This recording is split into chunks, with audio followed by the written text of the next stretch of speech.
The long days of summer often bring very hot days.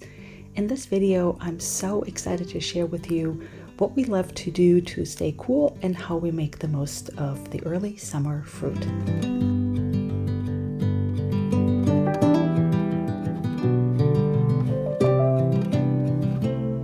If you've been following me for a while, you know that we love to get our raw milk, and I know that this can be a little bit controversial, but I have another video in which I'm sharing with you where we get it and why we feel really good about using it. And one of the benefits is that we often get a lot of raw cream on top of it. We love to scoop it off.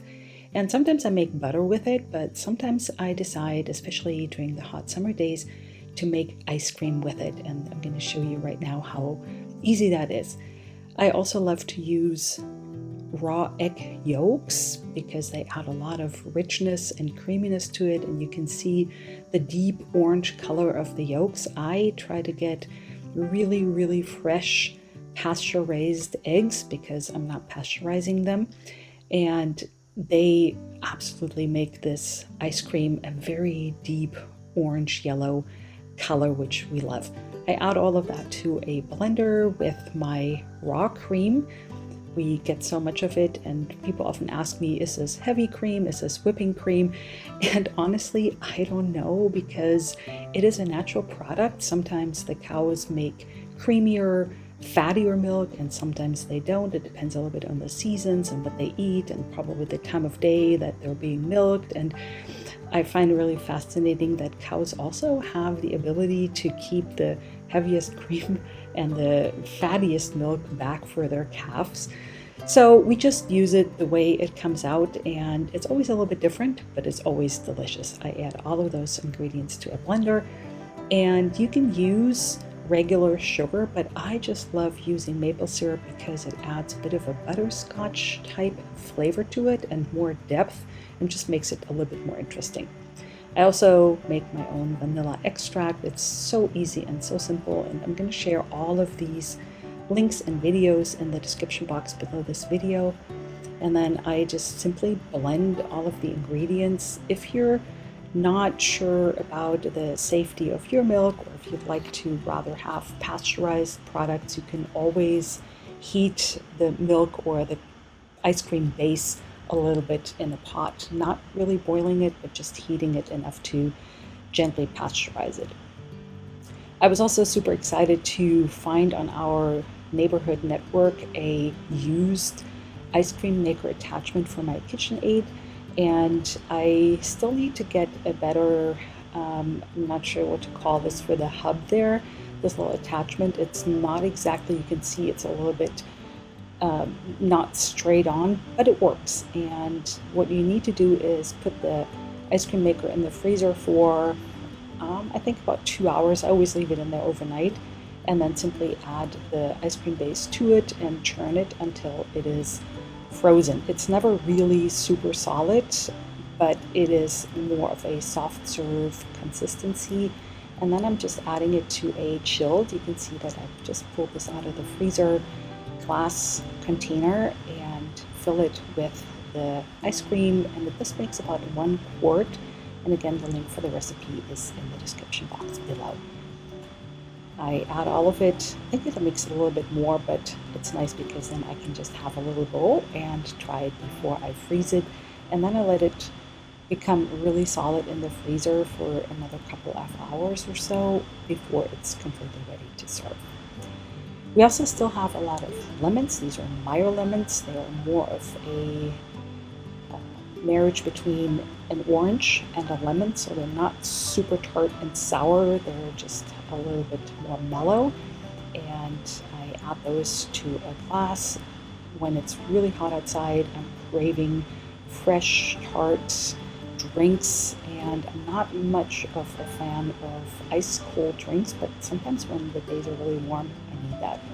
Here is my elderflower syrup that I make every spring, and I'm adding just a little bit. It has a lot of sugar in it, but that's the sweetness that I get in this elderflower drink. And then I'm adding sparkling water. I like the Pellegrino, but you can just use any sparkling water or soda water for that matter. And if you make a bit of an adult drink, if you're into that, you can also add a splash of sparkling white wine, or I have a sparkling rosé here. And what I love about this particular brand is that the bottles have these reusable caps, and I always like to have a few bottles for my homemade drinks. Adding some ice cubes and a mint leaf from the garden. Oh my goodness, this is so refreshing and perfect to sit outside and sip while you're sitting in the shade.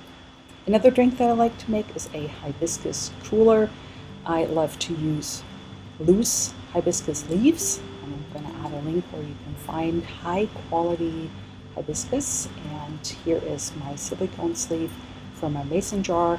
I also presented those in a recent video, and I like to add not boiling water but very hot water. I let that sit, and I have my towel here on the kitchen counter because even though the liquid has, while it's been steeping, cooled off a little bit, I don't want to crack the glass, and this is just a little tip. Sometimes I like to not add calories to my drinks, and this is why I like to use stevia. I know that this can also be a little controversial because some people think that the stevia is bitter, but if you're just using a few drops to add just a little bit of sweetness without making it really sugary sweet, I can't really taste it, and the color is so stunning, and again, a simple leaf makes it look even better. With the hot summer days come the bugs, and I am always a little bit skeptical about store-bought insect repellents because they can contain a lot of sketchy ingredients, and every season I make my own with a base of witch hazel. I use an unscented one. If you like the cucumber scent, then that adds a little bit more of a fresher scent, but I like the unscented one. One of the most popular ingredients is citronella, and I'm adding that. You can see that I have a bottle here that I used from another skincare product that I bought, and I am such a sucker for reusing items and trying to not have to buy new stuff all the time. And a little bit of eucalyptus and cedar wood.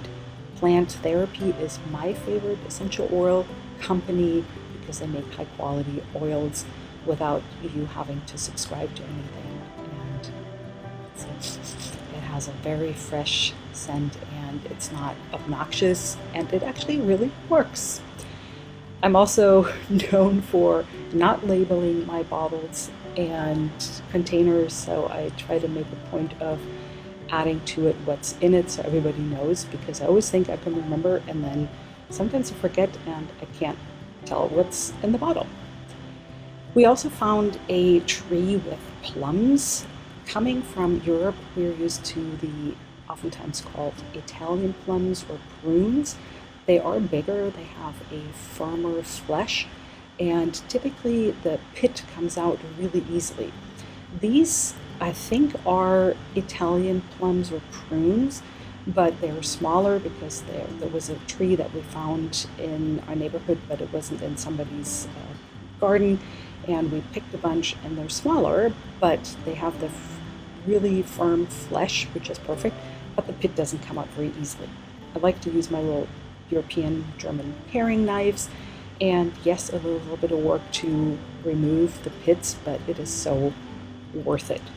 And here is this paring knife that I love because it has a curved blade, which makes removing the pit even easier because the curve just kind of hugs around the pit and makes it so much easier. These have a very nice taste, and like I said, the flesh is firm and it won't get all mushy while you bake it. You can make a crumb cake, but I'm just doing this on top with ground hazelnuts. Sometimes you can find ground hazelnuts, and I just use roasted hazelnuts from Trader Joe's and grind them up in my little food processor that I use all the time. Then I'm adding flour to it, and again, the recipe, the link to the recipe is in the description box, and it's my crumb cake that has a base and a topping, but I'm just going to make the topping. You'll see that in a moment. And then I'm adding a little bit of sugar to bring out the sweetness of the plums. I'd also caramelizes a little bit, and some of it goes in the crumb topping and some of it goes right onto the plums. Just a little bit more for good measure.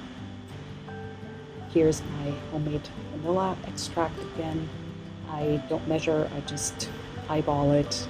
Add that to it to add the vanilla taste. And just a little bit of sea salt, because it always brings out the sweetness of any dessert, and a good helping of cinnamon. I just love the combination of plums and cinnamon. Butter, and I just find that adding everything right into my little food processor makes it so much easier than doing it by hand. And this is just half the recipe of my Streuselkuchen or crumb cake, and therefore it fits into this little mini food processor.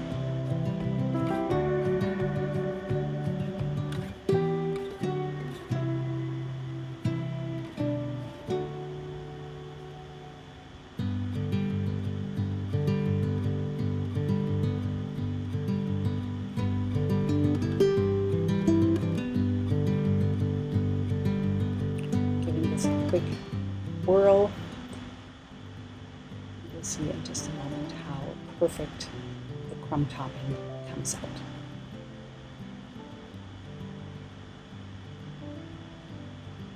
Plum halves and pieces go into a square glass baking dish. You can always add a little bit more sugar if you have a sweeter tooth than we do. And the crumb topping goes right on top. You can also call it plum crisp, but essentially it's all the same. And all you do is bake it at 350 degrees in the oven until the topping is golden brown. Here it is, and we eat it right over the ice cream. Thank you so much for watching, and I'll see you in the next video.